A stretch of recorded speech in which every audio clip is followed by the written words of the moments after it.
Salut toi! Si c'est un objet, je dirais un couteau suisse. Si c'est un état d'esprit, j'enlèverais les idées fixes. Les hommes, le monde, la vie, comme la métallurgie, il y a une matrice. Et le plus beau dans tout cela se trouve dans le prisme. Signé Ambre Turquoise.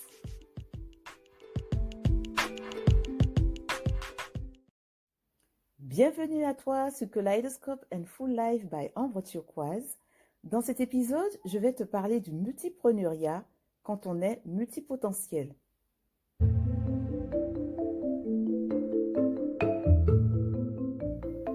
L'époque dans laquelle nous vivons nous oblige à être des slasheurs ou encore des slasheuses, c'est-à-dire à cumuler plusieurs emplois.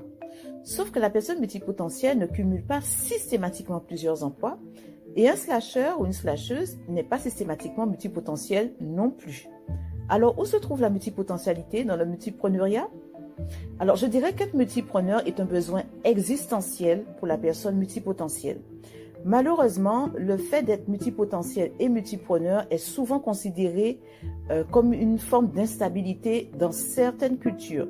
J'insiste beaucoup sur les cultures, parce que dans certaines cultures, ça ne pose aucun problème si une personne cumule plusieurs emplois en même temps, même si ces emplois n'ont rien à voir les uns avec les autres, ou si elle en cumule plusieurs au cours de sa vie.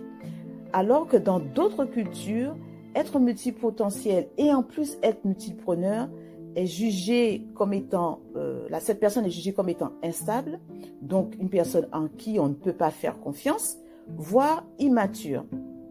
Et ça serait en fait presque une atteinte à la dignité de la personne multipotentielle que d'insister sur le fait qu'elles doivent rester concentrées sur une seule activité, que ce soit une activité professionnelle ou non, pour la simple raison que ça cadrerait beaucoup plus avec une certaine norme. Alors en fait, c'est comme si tu ferais le reproche à une personne qui est handicapée, qui est en fauteuil roulant. Déjà, tu lui fais le reproche qu'elle circule sur une chaise roulante, alors que la norme, c'est de marcher sur ses deux pieds et que tu insisterais pour que cette personne se lève de sa chaise roulante pour marcher comme tout le monde sur ses deux pieds. C'est ridicule, pas vrai? Eh bien, pour la personne multipotentielle, c'est exactement la même chose. Je vais te partager mon expérience lorsque j'ai débuté dans le coaching.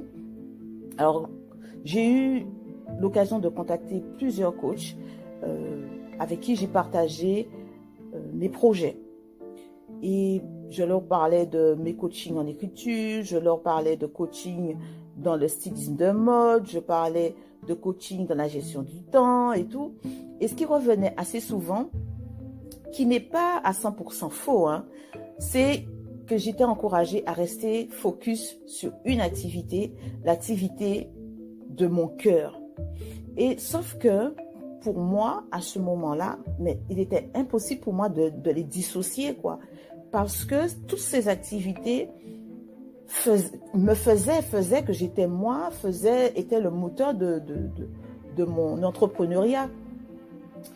Et même si je les ai écoutés avec beaucoup de respect et de politesse, parce que par rapport à leur expérience, par rapport déjà à leur personne, d'accord, par rapport à leur expérience et par rapport à leur formation, mais je sentais au fond de moi que ça sonnait faux. C'est-à-dire que ce conseil-là ne me correspondait pas.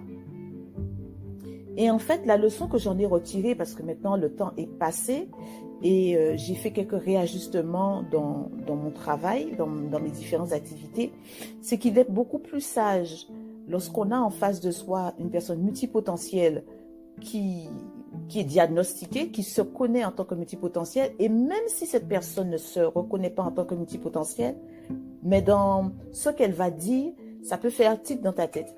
Et en fait, je pense qu'il est beaucoup plus sage déjà de rassurer cette personne qui s'intéresse à tout et n'importe quoi, déjà de la rassurer et de lui dire qu'elle est normale dans ce qu'elle est. Mais de l'encourager à faire une chose après l'autre.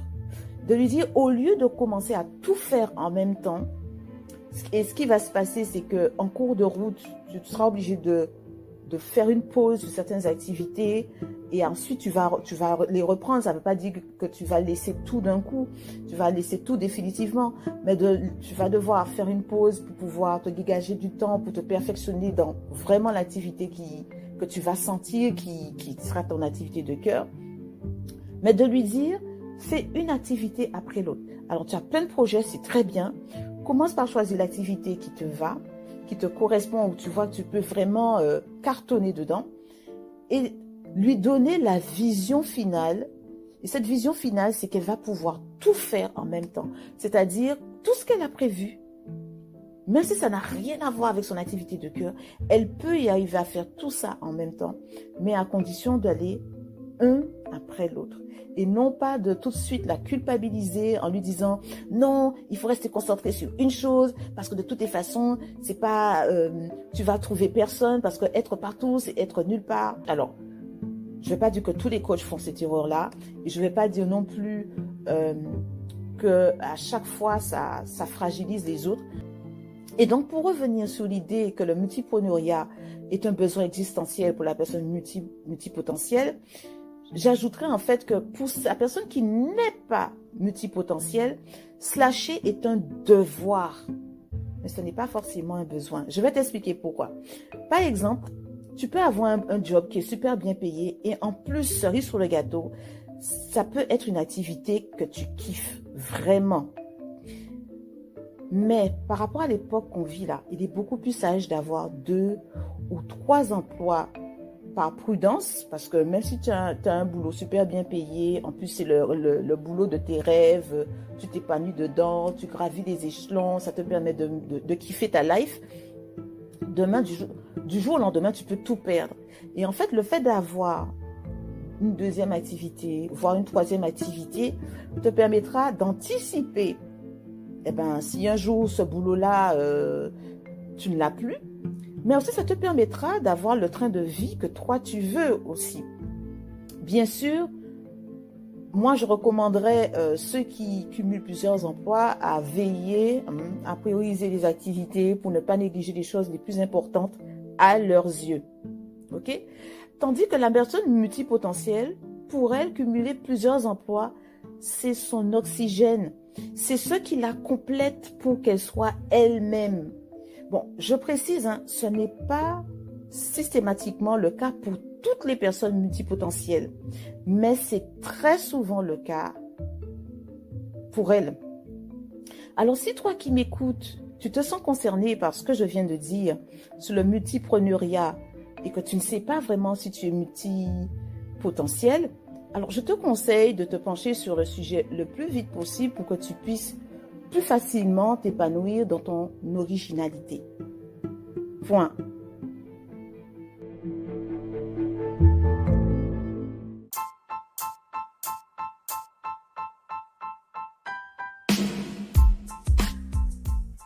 J'espère que tu as aimé cet épisode. Alors si c'est le cas, n'hésite pas à le partager, à le liker et aussi à le télécharger. N'oublie pas de t'abonner. Et puis, je me ferai un réel plaisir de lire tes remarques, tes questions et tes suggestions. Pour cela, n'hésite pas à m'envoyer un message à l'adresse email notée dans la description. Tu peux aussi me suivre sur les différents réseaux sociaux qui sont notés dans la description. À très vite dans le prochain épisode.